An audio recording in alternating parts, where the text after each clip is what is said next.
नमस्कार। सोच समानताको सपना, सशक्तिकरणको सङ्घर्ष, परिवर्तनको र सफलता छोरीको कार्यक्रम सक्षम छोरीमा तपाईँ सबैलाई हार्दिक स्वागत गर्न चाहन्छु। म निरज नेपाली। दर्शकबिन, यो कार्यक्रम जागृति बाल तथा युवा सरकार नेपाल, बालमैत्री स्थानीय शासन राष्ट्रिय मञ्च, क्यानलन र गुड नेबर्स इन्टरनेसनलको सहयोगमा एसडिजी स्टुडियोको प्रस्तुति हो। कमलरी आफैमा एउटा दासत्व जनाउने शब्द हो। दास प्रथाको एउटा उपज पनि हो।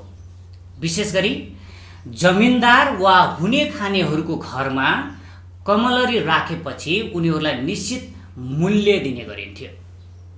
अझ भनौँ, उहाँहरूको ऋण तिर्नका लागि, परिवार र आफ्नो पेट पाल्नका लागि कसैको घरमा गई कमैया वा कमलरी जस्तो सुकै श्रम गर्न बाध्य हुनुपर्थ्यो। पुरुषहरूलाई कमैया भनिन्थ्यो भने महिलालाई कमलरी भनिन्थ्यो। कमलरीहरूलाई विशेष गरी घरभित्रको घरधन्दामा लगाइन्थ्यो भने कमैयालाई खेत खलिहानको रूपमा प्रयोग गरिन्थ्यो। अझ भनौँ, उहाँहरूलाई मेसिनको रूपमा लादिनु पर्थ्यो।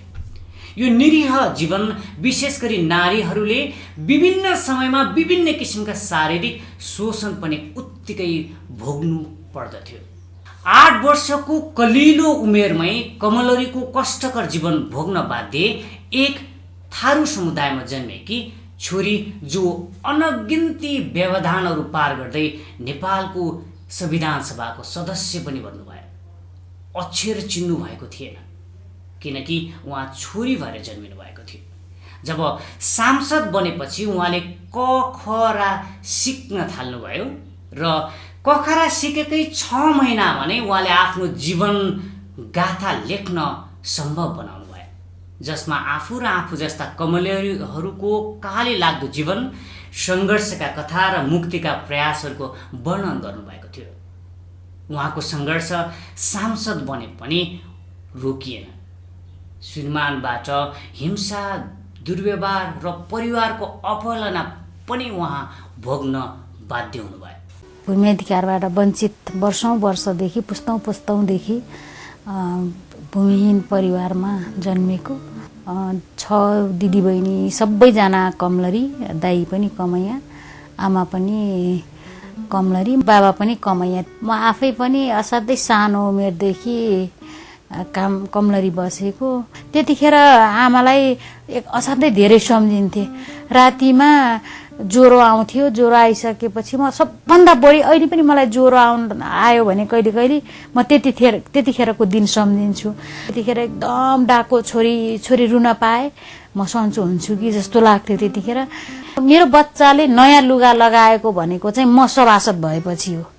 त्योभन्दा अगाडि कसैको घरमा घाँस काट्न गएको छु, कसैको घरमा भाँडा माझ्न गएको छु, कसैको घरमा कुनै काम गर्दिन गए बापत उनीहरूको छोराछोरीको जडौरी लुगाहरू दिन्थे। त्यही जडौरी लुगाहरू बच्चाहरूलाई लगाइदिन्थे मैले। अनि राजनीतिको पनि जाने थिएन। मलाई आस्था चाहिँ एमालेमा थियो, तर म कमलरी चाहिँ काङ्ग्रेसको घरमा बस्थेँ कि। अब मलाई के थियो भने त्यतिखेर मलाई सांसद बनाउलान् भन्ने चाहिँ लागेको थिएन। मलाई चाहिँ अब एउटा भोट ब्याङ्क बनाउँछन्, मानवीय ढालको रूपमा प्रयोग गर्छन्, त्यसपछि छाडिदिने होलान्, ममा मान्छे देखाएको छन्, त्यही भएर गर्छन् होला भन्ने लागेको थियो। तर बिस्तारै पछि त साँच्चीकै सभासद भयो भन्ने खबर आयो। 18 वर्षको कमलरी जीवन भोग्नु भएकी शान्ता चौधरी प्रदेश नम्बर 5 को घोराई नजिकै एक डाँडा गाउँमा जन्मिनु भएको थियो। परिवारका 3 पुस्ता कमैया कमलरीको दास जीवन जिउनु भएको थियो। सरकारले 2057 सालमा कमैया कमलरी मुक्त घोषणा गरिसकेको थियो। उहाँ कमलरी हुँदै मुक्ति प्राप्त गरेपछि पनि कमैया र कमलरीहरूको हक हितका लागि निरन्तर लागिराख्नुभयो र सबै छोरी र कमलरी कमैयाहरूका लागि एक प्रेरणाको स्रोत पनि बन्नुभयो। आउनुहोस्, उनै छोरी शान्ता चौधरीलाई आज हामी हाम्रो स्टुडियोमा निम्ताएका छौँ। स्वागत छ मान्यज्यू हजुरलाई कार्यक्रममा। धन्यवाद। अब तपाईँसँग हामी एउटा त्यो कमलरीदेखि सभासदसम्म भन्ने एउटा पुस्तक तपाईँले लेख्नु भएको छ। त्यहाँ लेखेका उतार चढाव अनि त्यो सङ्घर्ष, तपाईँको जीवनको त्यो सङ्घर्ष यथार्थ हो? मलाई लाग्छ अब आफ्नै जीवनीमा आधारित किताबहरू मेरो मात्रै होइन, अधिकांश आत्मकथाहरू जसले आफ्नो जीवनीमा उतार्छ, मलाई लाग्छ त्यो सबैको यथार्थ नै हुन्छ। अब कि त काल्पनिक भन्नु पर्यो, कुनै उपन्यासको नाम दिएर होइन भने आफ्नो जीवनीलाई त्यो यथार्थमै हो। सायद मलाई लाग्छ अझ त्यो भित्र मैले जति यथार्थ लेख्नुपर्ने हो, जति यथार्थमा अझ धेरै ढाल्नुपर्ने हो, एउटा राजनीति गर्ने व्यक्तित्व भएका कारणले कतिपय धेरै राख्नुपर्ने कुराहरू पनि मैले चाहिँ छुटाएको छु। अब यो एउटा जनप्रतिनिधिको हैसियतले पनि अब कतिपय कुराहरू मैले राख्नै पर्ने थियो, तर पनि मेरो त्यो भनौँ न आफ्नो नैतिकताले अब भोलि त्यही गाउँमा गएर राजनीति गर्नुपर्ने छ, त्यही समुदायमा गएर राजनीति गर्नुपर्ने छ, त्यही क्षेत्रमा गएर राजनीति गर्नुपर्ने छ, त्यही समाजको सेवा गर्नुपर्ने छ, त्यही समुदायको सेवा गर्नुपर्ने छ। त्यसो हुँदाखेरि अझ त्यो त यति भयावह, यति त्यो दर्दनाक किताब आउँथ्यो होला। सायद मैले सबै उतारेको भए मैले अझ धेरै कुराहरू उतार्न सकेको छु। अलिकति परिस्थितिवश के राख्दा हुन्छ, के राख्दा हुँदैन भन्ने कुरालाई आत्मसात। तर त्यसमा जे छ, अझ धेरै कुरा छुट्या छन्, त्यसमा जे छ त्यो एकदमै यथार्थ हो। भोलि सबै कुरा लेख्नुहुन्छ ती यथार्थहरू? त्यो अब यथार्थ अब किताबले एउटा चित्रण गरेको छ, किताबमा एउटा सन्देश पनि त्यो किताब नै मलाई लाग्छ है। अब मैले मेरो किताबको बारेमा मैले बयान गर्नु त होइन, त्यो हामीलाई थाहा छ। त्यही आफैमा तपाईँको त्यो किताबको पहिलो लाइन तपाईँले लेख्नुभएको त्यो हरफ अगाडिको त्यो कभर फोटो नै तपाईँलाई प्रष्ट देखाएको छ त्यहाँभित्र के छ भनेर हामीले पढिसकेका पनि छौँ। अनि सँगसँगै जस्तै तपाईँले त्यो लेख्नुपर्छ भन्ने कुरा चाहिँ केबाट प्रेरित हुनुभयो तपाईँ? अब त्यो मैले वास्तवमा त्यो किताब चाहिँ मैले आफैले त्यो किताब लेख्छु भनेर चाहिँ लेखेको होइन।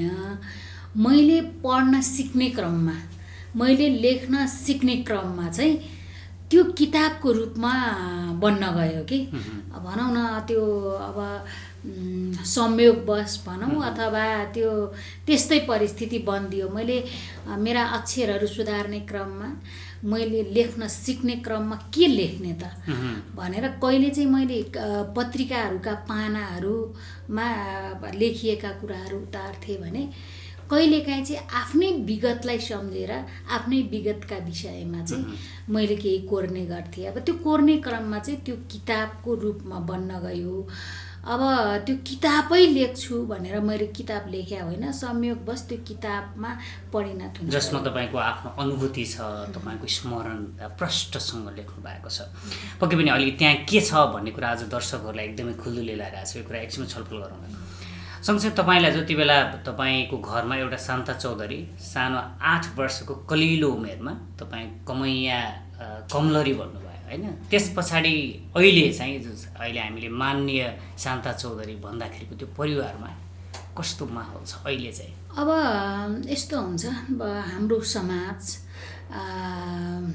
हाम्रो मानसिकता, हाम्रो सोचमा भर पर्छ। अब कस्तो छ भने हाम्रो समाज, हाम्रो मानसिकता, हाम्रो सोच कस्तो छ भने समाजमा अलिकति प्रतिष्ठित व्यक्ति भनौँ न, अलिकति उच्च ओदाको व्यक्तिहरूलाई हेर्ने दृष्टिकोण फरक छ। अब जसले मेहनत गरेको हुन्छ, जसले श्रम गरेको हुन्छ, जसले दुःख गरेको हुन्छ, जसले समाजलाई पालेको हुन्छ, जसलाई समाजलाई बाँच्ने एउटा वातावरण दिइराखेको हुन्छ, त्यसलाई जहिले पनि मान्छेले घृणाको रूपमा हेर्छन्। त्यस कारणले जति बेला म अर्काको घरमा एउटा दासी जीवन बिताइराखेको थिएँ, जति बेला म अर्काको घरमा एउटा कमलरीका रूपमा एउटा दासताको जीवन गुजार्दै थिएँ, त्यति बेला हेर्ने दृष्टिकोण त अब एउटा अब गाउँकोले भन्दा बाहिरकाले चिन्ने कुरा पनि थिएन त्यतिखेर। अब मलाई त्यो समाजले, अब मेरो घर परिवारले मेरो आफ्नो घर परिवार भएका कारणले अब म सामान्यतया एक खालको सकारात्मक दृष्टिकोणले हेर्ने कुरा त भयो नै। तर समाजले एउटा महिलाले त्यतिखेरको त्यो एउटा सानो अबोध बालिकाले चालेका कदमहरू, त्यो सानो अबोध बालिकाले गर्न खोजेका प्रयासहरू, त्यो त जसलाई पनि हास्यास्पद थियो क्या। कसैले पनि पचाउन सक्दैनथे के। अनि मैले केही गर्न खोजेँ भने पनि अब मलाई अलि व्यङ्ग्यात्मक ढङ्गले भनौँ न, अलि नकारात्मक दृष्टिकोणबाट मलाई खसाल्ने, मलाई उचाल्ने, पछार्ने जस्ता लिएर अब मैमाथि धेरै खालका प्रश्नहरू, बजारिने खालका कुराहरू आउँथ्यो भने अब विगतको शान्ता चौधरीलाई हेर्ने दृष्टिकोण भनौँ न, समाजको होस्, परिवारको होस् अथवा समुदायको होस्, त्यति बेला एउटा कमलरीलाई हेर्ने दृष्टिकोण कति नै ठुलो हुन्छ र। अब मलाई लाग्छ त्यति बेला घेर्नै त अब कतिले गरे कतिले गरेनन्, तर जाबो भन्ने त थियो नि त, एउटा मामुली कमलरी त हो नि भन्ने थियो भने अब अहिले त समाजका लागि केही गर्ने प्रयत्न गरेको छु, देशको कानुन बनाउने ठाउँमा पुगेको छु र केही गरि पनि रहेको छु। त्यसो हुँदाखेरि अब विगतको शान्ता चौधरीलाई हेर्ने दृष्टिकोण र अहिलेको शान्ता चौधरीलाई हेर्ने दृष्टिकोण त त्यो डेफिनेटली फरक त भइ नै फरक छ, जहाँ चाहिँ खुसी पनि छ, आशा पनि छ। विगतको शान्ता चौधरी, आजको शान्ता चौधरीमा चाहिँ जुन समाज अघि तपाईँले भन्नुभएको थियो अपहरित गर्थ्यो, बेवास्ता गर्थ्यो, आज त्यही समाज तपाईँप्रति धेरै आशा गर्दैछ। पक्कै पनि हो, भरोसा गरिरहेछ। पक्कै पनि हो, किनभने म त एउटा जनप्रतिनिधि पनि त हो नि। त्यसो हुँदाखेरि मेरो समुदायले आशा गर्ने छुट्टै छ। अब मेरो समाजले पनि मबाट अब एक खालको आशा गर्छ नै। अब अलिकति तपाईँको त्यही एउटा स्टोरी कथामा जाउँ। जति बेला तपाईँ 18 वर्षसम्म 7वटा जमिनदारहरू अथवा हुने खानेको घरमा तपाईँ एउटा कमलरी जीवन बिताउनु पर्यो, जति बेला तपाईँ 8 वर्ष कलिलो उमेरमा हुनुहुन्थ्यो, त्यो समय, त्यो दिनलाई तपाईँ कसरी सम्झिनुहुन्छ? अब मलाई त यो सम्झिँदा आजभोलि त जहाँ गए पनि मलाई गरिने प्रश्नहरू चाहिँ यही नै हुन्छ कि मलाई लाग्छ आजभोलि त मेरो कुराहरू सुन्दा चाहिँ शान्ता चौधरीलाई यो बाहेक अरू कुरा गर्नै आउँदैन भन्छन्। अनि त्यो पनि सबै हामी तपाईँ सबैलाई त्यो त एकदमै उत्प्रेरणाको स्रोत छ, किनभने तपाईँको त्यहाँ रहेको सङ्घर्ष होइन त्यो एकदमै महत्त्वपूर्ण पनि छ नि त। अब विगतमा जति बेला म एउटा दास्ताको जीवनमा गुज्रिरहेको थिएँ त्यति बेला त म अहिले सोचेँ भने पनि अब त्यो कस्तो भने त्यो मैले यसरी कुरा गरिरहँदा, मैले यसो भनिरहँदा चाहिँ मान्छेलाई के यो साँच्चै होला त, के यो यथार्थ होला त भन्ने लाग्छ। यस्तो पनि हुनसक्छ र भन्ने खालका अब धेरै मान्छेहरूलाई लाग्न सक्छ। तर त्यो फेरि यथार्थ थियो। जुन जीवन मैले जिएँ त्यो जीवन धेरै गरिब बालबालिकाहरूले जिएका छन्। फेरि त्यो मैले मात्रै जिएको होइन, त्यो अधिकांश एउटा गरिब परिवारमा जन्मेको बालबालिकाहरूले चाहिँ त्यो पीडा चाहिँ भोगिराखेका छन्, जुन पीडा मैले भोगेँ। अब त्यो एउटा सानो त्यो अबोध बालिका जति बेला स्कुल जाने उमेर थियो, जति बेला साथीभाइहरूसँग खेल्ने उमेर थियो, जति बेला आमा बाउको हात समातेर हिँड्ने उमेर थियो, अब त्यस्तो उमेरमा एउटा जमिनदारको घरमा दास्ताको जीवन बिताउँदा होइन, मिठो खाने, राम्रो लगाउने, खेल्ने, हाँस्ने उमेरमा जमिनदारको घरमा एउटा दासी जीवन बिताउँदै गर्दाखेरि त त्यो अबोध एउटा 8 वर्षको कलिलो उमेरको त्यो बालिकामा के बित्यो होला? त्यो त मलाई लाग्छ त्यो मैले भनिराख्नु पर्छ जस्तो लाग्दैन। मलाई पनि मेरो पनि शरीर हो, मलाई ज्वरो आउँथ्यो, मलाई टाउको दुख्थ्यो, पेट दुख्थ्यो, थकाइ लाग्थ्यो, तर मलाई थकाइ लाग्यो भन्न पाउँदैन थिएँ क्या। मलाई भोक लागेको छ, मलाई खाना दिनुहोस् न भन्न पाउँदैन थिएँ क्या। मलाई खेल्न मन लागेको छ, म एकछिन खेल्न जान्छु भन्न सक्दैन थिएँ कि। मलाई आमा बुवाको न्यास्रो लागेको छ, आमा बुवालाई भेट्न मन लागेको छ, आमा बुवाको हात समातेर हिँड्न मन लागेको छ, म त्यो रहर चाहिँ पाउँदैन थिएँ कि। म त्यो आफै भनौँ न आफू भित्र दबाएर हाँस्ने प्रयास गर्थेँ। अनि थुप्रा यस्ता खालका पीडाहरू होइन, जति भनौँ न मेरो क्षमताभन्दा बढी काम गर्न पर्थ्यो। तपाईँको 3 पुस्ता नै हामी कमैया कमलरीको अवस्थामा सिर्जना गर्नुपर्नेको अवस्था पनि तपाईँले लेख्नु पर्ने भएको छ। त्यो दिन सम्झिँदा पक्कै पनि हामीलाई पनि तपाईँका शब्द सुन्दै गर्दा आज हामी यो ठाउँमा बस्दै गर्दा यसले हामीलाई धेरै मन छुन्छ। यसले सबैजना हाम्रा दर्शकहरूलाई पनि छोएको छ होला। अब अलिकति जस्तै तपाईँ सँगसँगै नेपाल सरकारले 2057 सालमा कमैया कमलरी मुक्त घोषणा गर्यो होइन। सँगसँगै तपाईँ 63 सालमा मात्रै एउटा कमलरीबाट मुक्त हुनुभयो। त्यसपछि 64 सालमा तपाईँ सभासद बन्नुभयो। त्यस पछाडि त्यो संसद भवनमा छिर्दै गर्दा तपाईँलाई कस्तो महसुस भयो? अब एउटा देशको कानुन बनाउने ठाउँमा, नीति निर्माण गर्ने ठाउँमा मेरा जब पाइलाहरू त्यहाँ पुगे, मलाई त त्यो दिन पनि अहिले सम्झिँदाखेरि मलाई सपना जस्तो लाग्छ। मलाई थाहा थिएन कि म त्यस ठाउँमा म आइपुग्छु भन्ने कुरो मैले कल्पना समेत पनि गरेको थिइनँ। अब मेरो हुन त एउटा भनौँ न कम्युनिस्ट पार्टीको कार्यकर्ताले अब यो भनिरहन त नमिल्ला, अब भाग्यवश भनौँ अथवा संयोगवश भनौँ, अब त्यो ठाउँमा म पुगेँ। म पुगिसकेपछि म सांसद भएर यो ठाउँमा आएको छु भन्ने फिलै हुँदैन थियो क्या मलाई।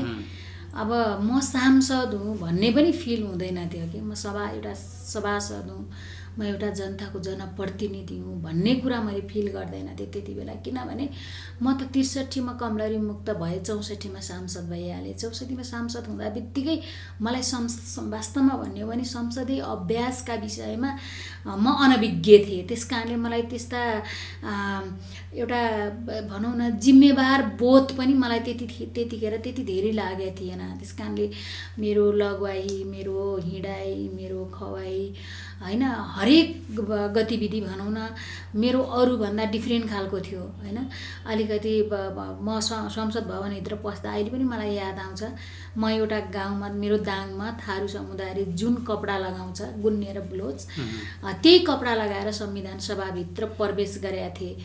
र मलाई आज पनि थाहा छ, मलाई त्यो दिन अहिले पनि मलाई याद छ कि सुरक्षाकर्मीहरूले सबैलाई सलट हानेर भित्र छिराउनुहुन्थ्यो, तर मेरो त्यो ड्रेसअप देखेर चाहिँ मलाई खानतलासी गर्नुहुन्थ्यो कि अब यो होइन कि भनेर ठान्नुभयो होला। जब त्यहाँभित्र पसिसकेपछि चाहिँ मलाई त्यो एउटा कुराले चाहिँ जहिले पनि घोचिरहेको छ कि अब यहाँ त्यतिखेर तत्कालीन भनौँ न काङ्ग्रेस यो रोहमा बस्छ, माओवादी यो रोहमा बस्छ, के अरे एमाले यो रोहमा बस्छ भन्ने कुरो थाहा थिएन। अनि म कहाँ बस्ने जब भित्र पसिसकेपछि मलाई यस्तो अचम्म लाग्यो। अनि त्यसपछि एकजना सुखदैया चौधरी भन्ने हुनुहुन्थ्यो पूर्व माओवादीले चाहिँ, तत्कालीन माओवादीले चाहिँ उहाँलाई कमैया मुभमेन्टबाट उहाँलाई सभासद बनाएको थियो भने नेकपा एमाले, तत्कालीन नेकपा एमाले चाहिँ मलाई कमलरीबाट सभासद बनाएको थियो। अनि हामी दुवैजना कहाँ बस्ने भनेर गयौँ। अनि म चाहिँ प्रचण्डजी बस्ने कुर्सीमा बसेँ, अनि उहाँ चाहिँ बाबुरामजी बस्ने कुर्सीमा बस्नुभयो कि। अनि मलाई त्यो दिन अहिले पनि याद छ, हाम्रो राधा गेवालीले चाहिँ मलाई पूर्व मन्त्री, उहाँले मलाई हात समातेर चाहिँ यो हामी बस्ने ठाउँ होइन, हाम्रो रोह यता छ भनेर मलाई चाहिँ उहाँले समाएर उता लानुभयो। हाम्रो सुखदैयाजी चाहिँ त्यहीँ बसिराख्नुभयो कि। जब त्यो संसद सुरु हुने बेला भयो शपथ ग्रहणको दिन, अनि मलाई त्यो दृश्य अहिले पनि ताजै जस्तो लाग्छ कि बाबुरामजी आफ्नो बस्ने सिट यस्तो यस्तो निहाल्दै हुनुहुन्थ्यो कि। अनि उहाँ चाहिँ त्यो ठाउँबाट उठ्नु भएन, उहाँलाई उठाएनन् पनि, अरू साथीहरूले हेल्प गर्नु पर्थ्यो किनभने उहाँ पनि म जस्तै अनभिज्ञ हुनुहुन्थ्यो। सँगसँगै तपाईँ सभासद भइसकेपछि तपाईँलाई शिक्षण अथवा पढाइ लेखाइमा पनि तपाईँले अवसर पाउनु भएन, जुन कारणले गर्दा तपाईँले भन्नुभएको छ मैले कखरा पनि संसद सभासद भइसकेपछि पढ्ने मौका पाएँ अथवा सिक्ने मौका पाएँ। त्यसपछि 6 महिनामा तपाईँले पुस्तक पनि प्रकाशन गर्नुभयो। अनि तपाईँले भर्खर SEE दिनुभएको छ। अहिले तपाईँ कक्षा 11मा ल पनि पढ्दै हुनुहुन्छ। यसरी पढ्नुपर्छ भन्ने महत्त्व अथवा इम्पोर्टेन्सलाई चाहिँ कसरी महसुस गर्नुभयो? जब म सभासद भएर आइसकेपछि चाहिँ मलाई पढाइको महत्त्व त पहिल्यै थाहा थियो, मलाई पढ्ने रहर पनि थियो, स्कुल जाने रहर पनि थियो, चाहना पनि थियो। तर मेरो बाध्यता के थियो भने मेरो परिवारले मलाई स्कुल जाने वातावरण दिन सकिरहेको थिएन, किनभने गरिब समुदायमा जन्मेका कारणले गर्दाखेरि मेरा लागि सपना बाहेक अरू केही पनि थिएन स्कुल जाने। जब सभासद भएर आइसकेपछि चाहिँ अधिकांश पढे लेखेकाहरू संसद भवनभित्र देखियो र हरेकको सोचाइ भनौँ न, इभन तपाईँ हाम्रो पनि के छ भने सांसद भनेका सबै पढे लेखेका हुन्छन्, सांसद भनेका सबै धनीमानी हुन्छन् भन्ने एक खालको हाम्रो सोचाइ त छ नि। त्यसो हुँदा चाहिँ जब हामी संसद भवनभित्र पस्यौँ, तपाईँहरूले सुन्नुभयो होला, देख्नुभयो पनि होला, पढ्नुभयो पनि होला, कतिजनाले चाहिँ औँठा छापे सभासद भनेर पनि भने, चुरा बेच्दा बेच्दै सभासद भने, भाँडा माझ्दा माझ्दै सभासद पनि भने। तर उहाँहरूको दिमागमा के आएन भने समानुपातिक र समावेशीका कारणले सबै समुदाय चाहिँ एउटा कानुन बनाउने ठाउँमा पुगे भन्ने कुरा चाहिँ उहाँहरूले बुझ्नु भएन के। अनि अब औँठा छापे सभासद किन भयो त? उसलाई के पढ्ने रहर थिएन होला त? पढ्ने चाहना थिएन होला र त? अनि त्यस्ता खालका आरोपहरू चाहिँ अब म त औँठा छापे नै थिएँ, अनि ती सबै आरोपहरू मैलाई लगाएको होला, मैलाई भनेको होला भन्ने लाग्थ्यो क्या मलाई। त्यसो हुँदाखेरि चाहिँ मैले पढ्नुपर्छ भन्ने पनि लाग्यो र म समितिको सभापति पनि थिएँ त्यति बेला। म समितिको सभापति हुँदाखेरि चाहिँ त्यो कतिपय निर्णय गर्ने क्रममा, काम गर्ने दौडानमा भनौँ न, म आफै बेला बेलामा चुकेको झुकेको महसुस गरेँ। मैले चाहिँ पढाइ औपचारिक शिक्षा हो, नपढेकाले पनि अनुभवका आधारमा धेरै कुराहरू पढेकाले भन्दा पनि धेरै बुझेका हुन्छन्, धेरै सिकेको हुन्छ। तर त्यसको पनि आफ्नै खालको महत्त्व छ भने औपचारिक शिक्षाको पनि आफ्नै खालको महत्त्व देखेँ मैले। अनि त्यस कारणले मैले मैले पढ्नुपर्छ, मैले सिक्नुपर्छ। पढाइ भनेको सिकाइ हो होइन, पढाइ भनेको बुझाइ हो। भन्दाखेरि मैले सिक्नुपर्छ भनेर मैले पढ्ने एउटा भनौँ न कोसिस गर्न सुरुवात गरेँ। आज ल पनि पढ्दै हुनुहुन्छ, आशा छ तपाईँ कानुनका शब्दमा तपाईँको विचारहरू सोच पनि आउनेछन् होइन। सँगसँगै अहिले चाहिँ तपाईँ एउटा प्रतिनिधि सभाको सदस्य पनि हुनुहुन्छ, सँगसँगै तपाईँ एउटा दलको सचेतक पनि हुनुहुन्छ। यहाँ आइपुग्दाखेरि तपाईँले जुन अठोट गर्नुभएको कमैया मुक्तिको आन्दोलनमा अगाडि बढिराख्नु भएको छ, कमलरी कमैयाको मुक्तिमा, यो साँचो रूपमा त्यो मुक्ति भएको महसुस गर्नुहुन्छ? अब यहाँ भन्नुपर्दा चाहिँ मलाई लागेका कुराहरू है, अब कतिपय कुरा मलाई लागेका कुरा सबैले मान्नुपर्छ भन्ने पनि छैन। तर विगतको तुलनामा हेर्ने हो भने मेरो समुदायमा आकाश जमिनकै परिवर्तन भएको चाहिँ मैले महसुस गरेको छु। अब अलिकति तपाईँ छोरी भएर एउटा संसद पनि बन्नुभयो, सँगसँगै अघि तपाईँले भने जस्तै त्यो 8 वर्षको कलिलो उमेरबाट यहाँसम्म आइपुग्दा छोरीमा विशेष गरी छोरीलाई कतिको चुनौती रहेछ, अझ विशेष गरी तपाईँ राजनीतिमा पनि आफूलाई अगाडि बढाइराख्नु भएको छ। अब यो कार्यक्रम नै सक्छिन छोरी भन्ने रहेछ।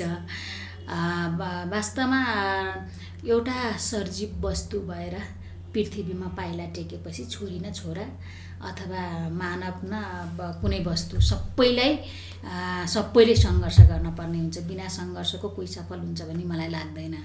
अब त्यसमध्येमा खास गरी छोरीहरूको हकमा कुरा गरिरहन पर्दाखेरि त अब महिलाहरूलाई हेर्ने दृष्टिकोण समाजको, राज्यको, तपाईँ हामी सबैको भनौँ न, त्यो अब दोस्रो दर्जाकै छ कि जेसुकै भने पनि अब हामी दोस्रो दर्जाको नागरिक त म अहिले भन्दिनँ, म पहिलो दर्जाको नागरिक हो भन्छु म आफूलाई।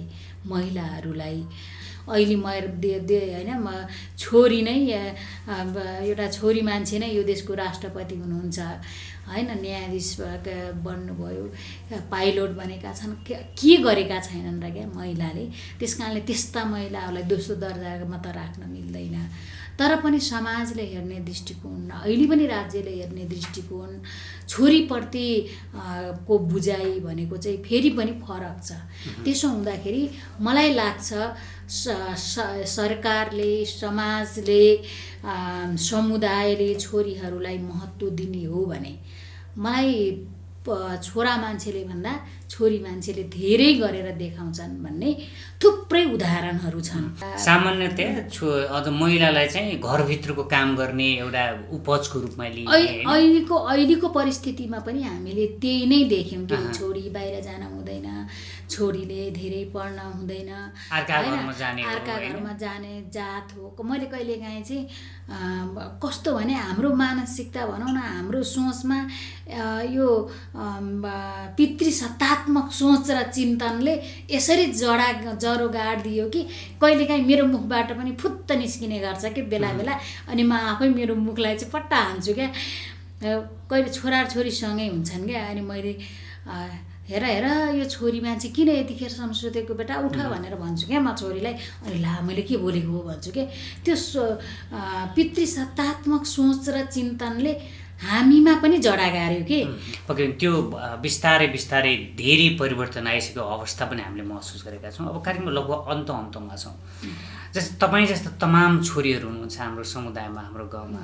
तपाईँको जस्तो कहिले हिंसा, कहिले दुर्व्यवहार, विभिन्न किसिमका सहनु भएको छ। तर तपाईँ जस्तै एउटा सफल छोरी बनेर देख्न चाहनुहुन्छ सबैजना छोरीहरूलाई। उहाँ छोरीहरूलाई तपाईँ के भन्न चाहनुहुन्छ?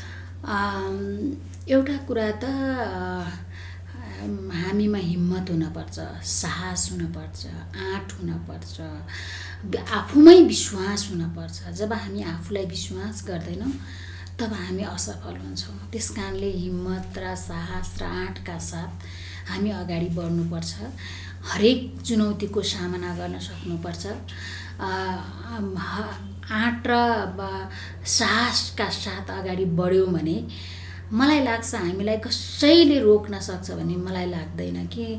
म आफै पनि हिजो 1 क्लास नपढेको मान्छे, जब मसँग इच्छा त रहेछ नि त, चाहना त रहेछ नि त, इच्छा र चाहना कहिलेकाहीँ चाहिँ आफै विस्फोट भइदिन्छ क्या। अब यो मैले अहिले मलाई पढ्ने जुन रहर थियो, जुन चाहना थियो, जुन उद्देश्य थियो, जति बेला मैले मौका पाएँ, जति बेला मैले अवसर पाएँ, त्यो आफै विस्फोट भयो कि। त्यो मैले चाहेर मात्र होइन, भित्रै इच्छा शक्ति नै प्रकट भयो।